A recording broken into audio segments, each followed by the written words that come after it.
जय हिंद दोस्तों। आप सभी का अपने चैनल K95 एग्जाम में स्वागत है। सामान्य अध्ययन में दोस्तों हमारा प्रैक्टिस सेट में दोस्तों क्या चल रहा था। सामान्य अध्ययन यानी जीएस में जो दोस्तों 25 प्रश्न पूछे जाने हैं। 25 प्रश्न पूछे जाने हैं किस एग्जाम में दोस्तों। एसएससी एमटीएस एग्जाम हुआ दोस्तों, एसएससी सीएचएसएल एग्जाम हुआ। इन एग्जामों में जो 25 प्रश्न पूछे जाने जो महत्वपूर्ण होंगे एग्जाम के पॉइंट ऑफ व्यू से। तो आइए आज की इस प्रैक्टिस सेट को सॉल्व करते हैं। आज का पार्ट होगा दोस्तों कौन सा। आज का पार्ट होगा आपका 10 यानी 10वां। इससे पहले ऑलरेडी चैनल पर 9 पार्ट अपलोडेड हैं, 9 प्रैक्टिस सेट अपलोडेड हैं, उसे जरूर जाइए सॉल्व करिए दोस्तों। और सॉल्व करके जरूर बताइए कमेंट बॉक्स में किस मित्र का कितना सही हो रहा है, ताकि ये पता होता रहे कि दोस्तों आप सबकी तैयारी कितनी शानदार चल रही है। तो इस जरूर बताइएगा दोस्तों। आइए स्टार्ट करते हैं। SSC MTS, SSC CHSL and SSC GD के एग्जाम के पॉइंट ऑफ व्यू से महत्वपूर्ण प्रैक्टिस सेट चल रहा है दोस्तों। आइए हम लोग पहला क्वेश्चन देखते हैं जो 25 प्रश्न पूछे जाने हैं। तो आप सभी मित्र वीडियो के लास्ट तक बनी रहेगा, लगातार प्रैक्टिस सेट चल रहा है। आइए देखते हैं पहला क्वेश्चन एग्जाम के पॉइंट ऑफ व्यू से क्या बनता है। पहला प्रश्न है दोस्तों आपके सामने। क्वेश्चन है निम्नलिखित में से किसे भारतीय निर्वाचन आयोग में उप चुनाव आयुक्त नियुक्त किया गया है। तो राजन दत्ता, अशोक लवासा, अजय भादु, राजू कुमार। तो इन चार ऑप्शन में राइट आंसर दोस्तों क्या हो जाएगा, आइए हम समझते हैं। इसका राइट आंसर दोस्तों हो जाएगा अजय भादु जी को। अजय भादु यानी third is the right answer, यानी सी इज द राइट आंसर है। तो देखिए मेरे द्वारा जो प्रश्न बताए जा रहे हैं, इससे पहले आप सभी मित्र वीडियो को पास करके आसानी से दोस्तों आप 25 प्रश्नों को आप अपने से सॉल्व कर लीजिए। तभी कमेंट बॉक्स में आप लोग बताइएगा किस मित्र कितना सही हो रहा है दोस्तों। आइए हम अगले क्वेश्चन की तरफ बढ़ते हैं दोस्तों। ये रहा आपका अगला प्रश्न है। ये रहा दोस्तों आपका अगला प्रश्न है। क्वेश्चन है सेकंड। स्वामी विवेकानंद ने वर्ष डाट में रामकृष्ण मिशन की स्थापना की थी। यानी स्वामी विवेकानंद ने किस वर्ष में रामकृष्ण मिशन की स्थापना की थी, महत्वपूर्ण प्रश्न है, स्टार्ट कर लीजिए। 1876, 1897, 1899, 1882 में। तो ये चार ऑप्शन है दोस्तों, इसमें आप लोग राइट आंसर बताइएगा। अपने से जब सॉल्व कर रहे हैं आप आंसर शीट लेकर दोस्तों सॉल्व करते रहिए, और मेरे द्वारा आंसर तो बता ही जा रहा है। तो इसका राइट आंसर दोस्तों हो जाएगा आपका 1897 में, यानी B is the right answer. B is the right answer. Swami Vivekananda ने 1897 ईस्वी में रामकृष्ण परमहंस की स्थापना की थी। रामकृष्ण मिशन की स्थापना की थी। ठीक है दोस्तों, आइए हम आगे बढ़ते हैं, अगले क्वेश्चन की तरफ बढ़ते हैं। अगला प्रश्न क्या है, आप सभी मित्र वीडियो के लास्ट तक बनेगा। प्रैक्टिस से लगातार चल रहा है, आप लोग सॉल्व करते रहिए और चीज़ों को समझते रहिए, और कमेंट बॉक्स में जरूर बताते रहिए कि राइट आंसर दोस्तों किसका क्या है। ठीक है, आइए हम आगे बढ़ते हैं, अगले क्वेश्चन की तरफ बढ़ते हैं। जो मित्र नए चैनल पर, चैनल को जरूर सब्सक्राइब कर लें इस प्रकार की महत्वपूर्ण वीडियो पाने के लिए। आप सभी मित्र कम्पिटिटिव एग्जाम की तैयारी कर रहे हैं तो चैनल से जरूर जुड़े रहिए। आज की इस वीडियो को लाइक एंड शेयर करना ना भूलें दोस्तों, ताकि सभी मित्र अपने चैनल के सभी मित्र इस चैनल से जुड़े रहें दोस्तों K95 एग्जाम से। आइए आगे बढ़ते हैं, कमेंट बॉक्स में जरूर बताइएगा किस मित्र कितना सही हो रहा है। आइए हम आगे अगले क्वेश्चन की तरफ बढ़ते हैं दोस्तों। ये आपका अगला प्रश्न है। क्वेश्चन है ये आपके सामने। प्रश्न है निम्नलिखित में से कौन सा टेम्पररी फाइल का एक्सटेंशन है। तो महत्वपूर्ण है दोस्तों, ये कंप्यूटर का पहला प्रश्न है दोस्तों। कंप्यूटर का पहला प्रश्न है तो है .tnt, .tar, .tmp, .txt। तो चार ऑप्शन है दोस्तों, इसका राइट आंसर हो जाएगा .tmp। C is the right answer है। एक मेरे द्वारा दोस्तों रिकमेंड किया जा रहा है, आप लोग जरूर से फॉलो करिएगा दोस्तों, क्योंकि फॉलो करेंगे आपका ही बेहद ही बेनिफिट होगा। क्या है, प्ले कंप्यूटर के नाम की दोस्तों एक प्लेलिस्ट बनी हुई है, तो उसे जाकर जरूर सॉल्व वहाँ से उसे वॉच करिएगा, विजिट करिएगा, क्योंकि उसमें 200 प्लस दोस्तों 200 प्लस कंप्यूटर से महत्वपूर्ण प्रश्नों की श्रृंखला कराई गई है। आप लोग उसे जरूर सॉल्व करिएगा। जो भी महत्वपूर्ण प्रश्न वहाँ से पूछे जाएंगे दोस्तों एग्जामों में, जो विभिन्न एग्जामों में महत्वपूर्ण प्रश्न पूछे जाते हैं कंप्यूटर से दोस्तों, सभी आपको एक जगह मिल जाएगा। तो उसे जरूर जाकर सॉल्व करिएगा दोस्तों। 200 प्लस क्वेश्चन आपको एक ही जगह मिल जाएगा, तो जरूर फॉलो करिएगा। आइए आगे बढ़ते हैं, अगले प्रश्न की तरफ बढ़ते हैं। अगला प्रश्न है आपका चौथा है बर्ली झील। बर्ली, ईगल और अल्बाट्रॉस शब्दों का उपयोग डार्ट में किया जाता है। किस खेल में किया जाता है, गोल्फ, पोलो, बेसबॉल, फुटबॉल। तो चौथे का राइट आंसर दोस्तों हो जाएगा ए, यानी गोल्फ में आपका बर्ली ईगल और अल्बाट्रॉस शब्दों का उपयोग किया जाता है।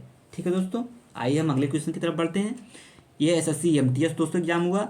एसएससी एमटीएस एंड आपका एसएससी सीएचएसएल के एग्जाम के पॉइंट ऑफ व्यू से बेहद ही महत्वपूर्ण प्रैक्टिस श्रृंखला चल रही है। आज का 10वां प्रैक्टिस सेट है। इससे पहले आपका 9 अपलोडेड है चैनल पर, उसे जरूर सॉल्व करके कमेंट में बताते रहिए किस मित्र कितना सही हो रहा है। संस्कृत नाटक नागानंद की रचना किस शासक द्वारा की गई है। तो इसे भी स्टार कर लीजिए, प्रश्न इंपॉर्टेंट है। प्रभाकर वर्धन, हर्षवर्धन, विष्णु चंद्रगुप्त द्वितीय, बिंदुसार। तो पांचवें का राइट आंसर दोस्तों हो जाएगा आपका B, Harshvardhan is the right answer है। आइए हम अगले क्वेश्चन की तरफ बढ़ते हैं। ये रहा आपका नेक्स्ट क्वेश्चन, छठवां देखते हैं। छठवां मैच कराने वाले प्रश्न है और ये बेहद ही इंपॉर्टेंट होते हैं एग्जाम के पॉइंट ऑफ व्यू से, क्योंकि इसमें हम 4 प्रश्न सही कर ले जाते हैं। निम्नलिखित का मिलान कीजिए, तो इसे स्टार्ट कर लीजिए दोस्तों। आइए समझते हैं किसका किससे संबंधित है। आर्य समाज दोस्तों दयानंद सरस्वती संबंधित है। आइए आगे बढ़ते हैं। एंड अगला है, ठीक है दोस्तों, आइए समझते हैं आर्य समाज दयानंद सरस्वती से संबंधित है। ब्रह्म समाज की स्थापना किसने की थी दोस्तों? राजा राम मोहन राय। वेद समाज की स्थापना, तो वेद समाज की स्थापना आपका है केशव चंद्र सेन। एंड प्रार्थना समाज की स्थापना आत्माराम पांडुरंग के द्वारा की गई थी। केशव चंद्र सेन तथा के श्रीधरलु नायडू, इनका पूर्व 2 लोग हैं यहाँ पे, केशव चंद्र सेन है एंड तथा के श्रीधरलु नायडू, ये इनसे संबंधित है। तो इसमें 4 क्वेश्चन हमारा तैयार हो गया दोस्तों। आर्य समाज किससे संबंधित है? दयानंद सरस्वती से। एंड आपका ब्रह्म समाज राजा राम मोहन राय से। वेद समाज केशव चंद्र सेन एंड श्रीधरलु नायडू से।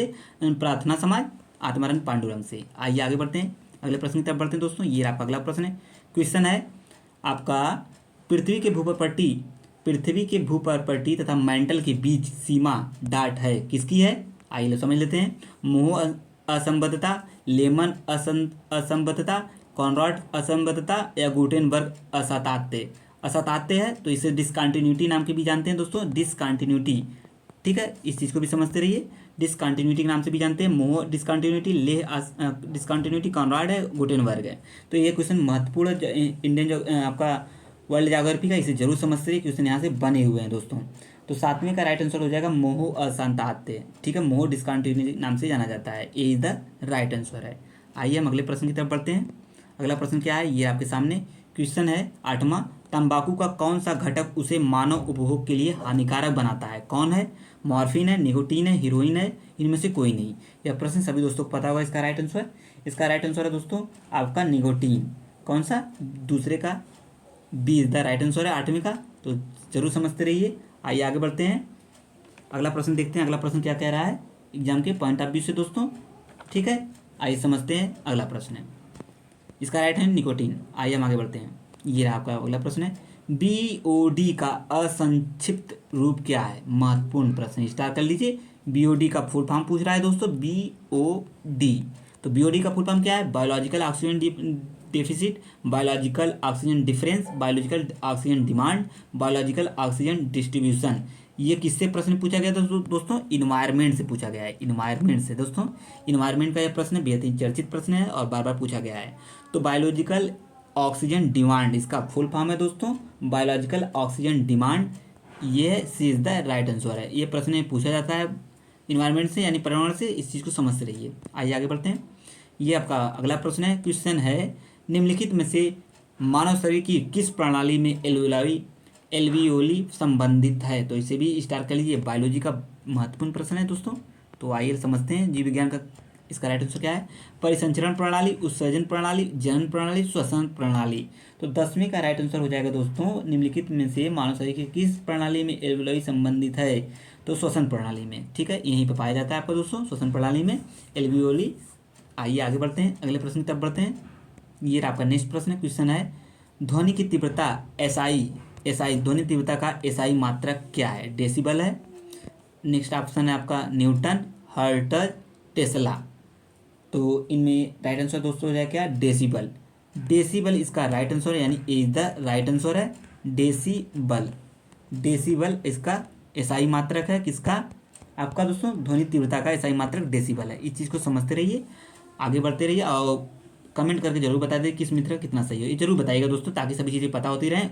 और जो यहाँ से प्रश्न एज एग्जाम में बन सकते हैं दोस्तों, इसको भी आप लोग निश्चिंत रहिए, बराबर प्रैक्टिस इसको सॉल्व करते रहिए, अपने जीएस को मजबूत करते रहिए, ठीक है दोस्तों। आइए आगे बढ़ते हैं। ये आपका अगला प्रश्न है। क्वेश्चन है आपका, नीले तथा हरे रंग के मिश्रण से कौन सा रंग प्राप्त होता है? ये भी प्रश्न रिपीटेड है प्रैक्टिस सेट में। तो सियान है, भूरा, काला, बैगनी। तो 12वें का राइट आंसर हो जाएगा आपका दोस्तों सियान इज द राइट आंसर, यानी ए इज द राइट आंसर है। आइए आगे बढ़ते हैं, 13वें प्रश्न की तरफ बढ़ते हैं दोस्तों। ये आपका 13वां प्रश्न है, क्या है आइए समझते हैं दोस्तों। प्रश्न है आपका, संगणक या कंप्यूटर शब्दावली में एफटीपी का असंक्षिप्त रूप है? महत्वपूर्ण प्रश्न है दोस्तों। किस टॉपिक से है ये क्वेश्चन? ये है आपका कंप्यूटर से दोस्तों, कंप्यूटर से। ये सेकंड प्रश्न है दोस्तों कंप्यूटर से, इस चीज़ को समझते रहिए। कंप्यूटर के, ये आपका दूसरा प्रश्न है। जैसा कि मेरे द्वारा रिकमेंड किया गया है दोस्तों, उसे जरूर फॉलो करिए। 200 प्रश्न है, 200 प्रश्न महत्वपूर्ण श्रृंखला कराई गई है कंप्यूटर से। कंप्यूटर नाम की प्लेलिस्ट बनी है, उसमें वो वीडियो अपलोडेड है, जरूर जाकर देखिएगा दोस्तों। फाइल ट्रांसफर पोजीशन है, file transfer position, final transfer packet है, या फाइल ट्रांसफर प्रोटोकॉल है, ये महत्वपूर्ण प्रश्न है दोस्तों। तो इसका राइट आंसर हो जाएगा फाइल ट्रांसफर प्रोटोकॉल। ये D is the right answer. File transfer protocol किसका फुल फॉर्म है? FTP का। आइए अगले क्वेश्चन की तरफ बढ़ते हैं। ये रहा नेक्स्ट क्वेश्चन। क्वेश्चन है, एक ऊष्माक्षेपी प्रतिक्रिया क्या होती है? तो एक प्रतिक्रिया जिसमें ऊष्मा विमोचित होती है, जो बाहर निकलती है। प्रतिक्रिया जिसमें ऊष्मा अवशोषित होती है, जो अंदर जाती है। प्रतिक्रिया जिसमें न तो ऊष्मा विमोचित होती है और न ही अवशोषित होती है, इनमें से कोई नहीं। तो ऊष्माक्षेपी की बात कही जा रही है दोस्तों। 14 का राइट आंसर हो जाएगा आपका, क्या हो जाएगा दोस्तों? 14 का वह प्रतिक्रिया, यानी प्रतिक्रिया जिसमें ऊष्मा विमोचित होती है, मतलब अंदर से बाहर की तरफ जाती है, ये इज द राइट आंसर है। आइए आगे बढ़ते हैं, अगला प्रश्न देखते हैं। ये आपके सामने क्वेश्चन है, पीतल मिश्र धातु का मुख्य घटक कौन सा है दोस्तों? तो कौन सा है जरूर बताइए कमेंट बॉक्स में आप सभी मित्र। तो तांबा तथा जस्ता है, तांबा तथा सोनातु है, या तांबा जस्ता तथा निकेल है, तांबा तथा निकेल है। तो इसका राइट आंसर हो जाएगा 15वें का, तांबा तथा जस्ता मिश्र धातु है किसके? पीतल के दोस्तों। पीतल के, यह प्रश्न बार बार पूछा गया है, ये इज द राइट आंसर है।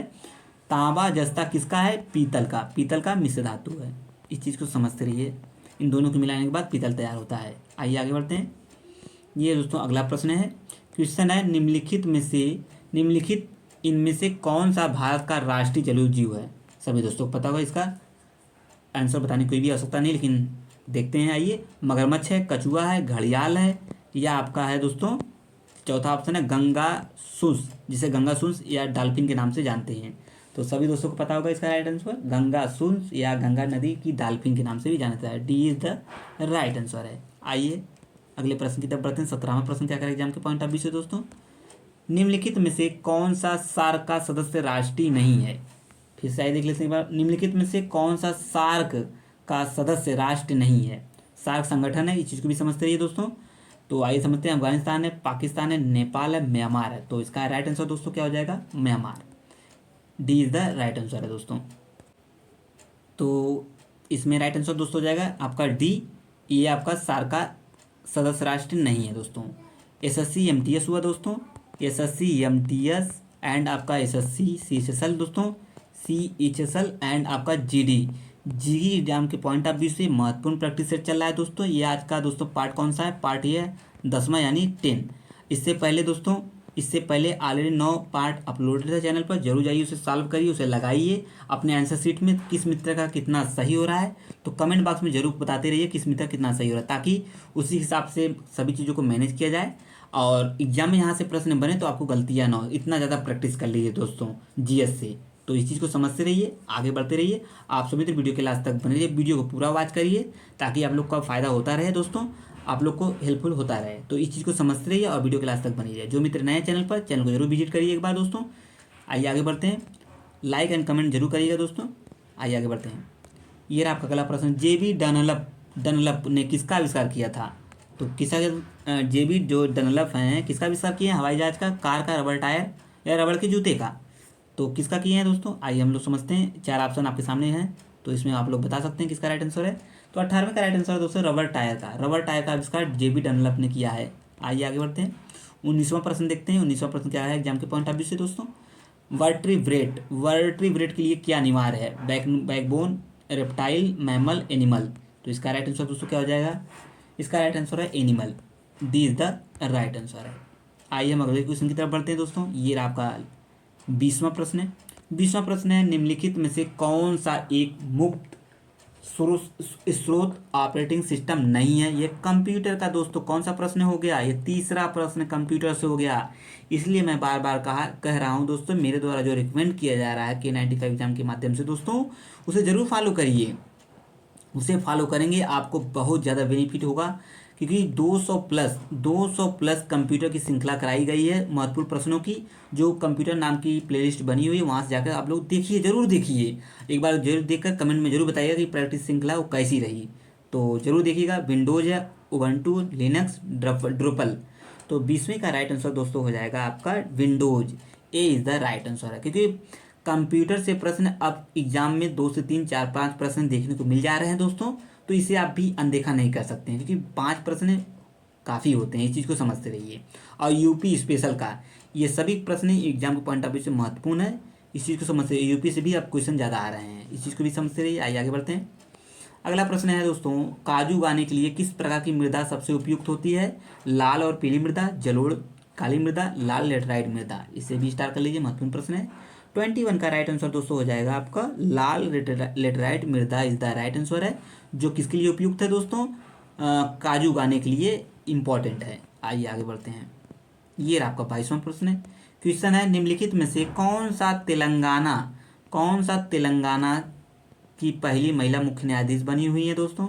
न्यायाधीश हैं तो हिमा कोहली, JK महेश्वरी, रूमा पाल या आर भानुमथी। तो इसका राइट आंसर हो जाएगा हिमा कोहली, ए इज द राइट आंसर है। ये है आपके तेलंगाना की पहली महिला मुख्य न्यायाधीश है, पहली है, तो इसके लिए इंपॉर्टेंट एग्जाम के पॉइंट ऑफ व्यू से दोस्तों। आइए आगे बढ़ते हैं। 23वां प्रश्न देखते हैं आज का। 23वां प्रश्न है दोस्तों, हक्की पिक्की है दोस्तों। यहाँ पे देखिए टाइपिंग थोड़ा एरर है, इसको आप लोग ध्यान नहीं देना है, क्वेश्चन के फॉर्मेट को समझना है दोस्तों, ठीक है। हक्की पिक्की, ठीक है। आइए आगे बढ़ते हैं। हक्की पिक्की और सिद्दीक कर्नाटक के डाट क्या है दोस्तों? कर्नाटक के डाट यहाँ पे है दोस्तों, क्या है? सिद्धि कर्नाटक की क्या है? भाषाएं हैं, रंगमंच शैली है, संगीत प्रकार है या नृत्य शैली है। तो इन चारों ऑप्शन में राइट आंसर दोस्तों हो जाएगा आपका भाषाएं हैं। ये क्या है? ये इज द राइट आंसर है। ये सभी क्या है? भाषाएं हैं दोस्तों, इस चीज़ को समझते रहिए। आइए आगे बढ़ते हैं। अगला प्रश्न है दोस्तों आपका 24वां प्रश्न है, ये आपके सामने प्रश्न है आपका, पाथवे टू गार्ड नामक पुस्तक के लेखक कौन है दोस्तों? एग्जाम आपका कोई भी हो, चाहे आपका वनडे एग्जाम हो या अदर एग्जाम हो, सभी एग्जामों में बुक से 1 या 2 प्रश्न एग्जाम में दोस्तों मिल ही जाते हैं। और प्ले लिस्ट में कराई गई है बुक से संबंधित जो मॉडर्न इतिहास से जितने भी महत्वपूर्ण प्रश्न हैं बुक से पूछे जाते हैं, वो कराई गई है, उससे भी प्ले लिस्ट में पड़ी हुई, आप लोग जाकर देख सकते हैं दोस्तों। और जो करंट की बुकें हैं वो भी तो करंट की चर्चित पुस्तक होती हैं, तो करंट के माध्यम से कराया ही जाएगा। आइए आगे समझते हैं इसका राइट आंसर। इसका राइट आंसर है महात्मा गांधी द्वारा लिखा गया, B is the right answer है, ठीक है। महात्मा गांधी द्वारा पाथवे टू गार्ड नामक पुस्तक के लेखक कौन है? महात्मा गांधी, ठीक है। आइए आगे बढ़ते हैं। अगला प्रश्न देखते हैं दोस्तों। आज के इस प्रैक्टिस सेशन का यानी 10वें प्रैक्टिस सेशन का 10वें पार्ट का जो पार्ट नंबर क्या है? पार्ट नंबर 10वां है ये। इसका 25वां प्रश्न क्या कहता है? आइए देखते हैं, जो SSC EMTS SSC स्पेशल के एग्जाम के पॉइंट ऑफ व्यू से महत्वपूर्ण था। केचुआ निम्नलिखित में से कौन सा आर्थ्रोपोड का उदाहरण है? तो कौन है दोस्तों? तो आइए हम देख लेते हैं। केचुआ है, हुकवर्म है, बिच्छू है, खून चूसने वाली जोंक। तो इसका राइट आंसर आप सभी दोस्तों को पता ही होगा, बिच्छू, सी इज द राइट आंसर है। तो इसका राइट आंसर यही है, सी। तो आप लोग जरूर कमेंट बॉक्स में बताइएगा किस मित्र का कितना सही हुआ। जो टॉप 25 प्रश्न का टेस्ट सीरीज चल रहा है दोस्तों, प्रैक्टिस सीरीज चल रहा है या मॉक टेस्ट चल रहा है, इन 25 क्वेश्चन में आप सभी मित्रों का कितना सही हुआ कमेंट बॉक्स में जरूर बताइएगा, किस मित्र का कितना सही हुआ, ठीक है। चाहे जितना 10 सही हो रहे हैं, 5 सही हो रहे हैं, 7 सही हो रहे हैं, 20 सही हो रहे हैं या 18 सही हो रहे हैं, कितना भी सही हो रहा है, बेहिचक दोस्तों आप लोग कमेंट में जरूर शेयर करिए किस मित्र का कितना सही हो रहा है, ताकि उसी के माध्यम से सभी चीज़ें तैयारी कराई जाएँ दोस्तों। और यहाँ से जो प्रश्न तैयार कराए जा रहे हैं एज एग्जाम में बन सकते हैं दोस्तों, उसी फॉर्मेट में तैयार कराए जाते हैं जिस फॉर्मेट में प्रश्न SSC के एग्जाम में पूछे जाते हैं दोस्तों। आप मिलेंगे 11वें प्रैक्टिस सेट में, तब तक के लिए आप सभी का बहुत बहुत धन्यवाद वीडियो देखने के लिए। और जो मित्र नए थे चैनल को जरूर विजिट करिए एक बार दोस्तों, और वीडियो अच्छा लगे तो चैनल को जरूर सब्सक्राइब कर लीजिए। जय हिंद, जय भारत, थैंक यू दोस्तों।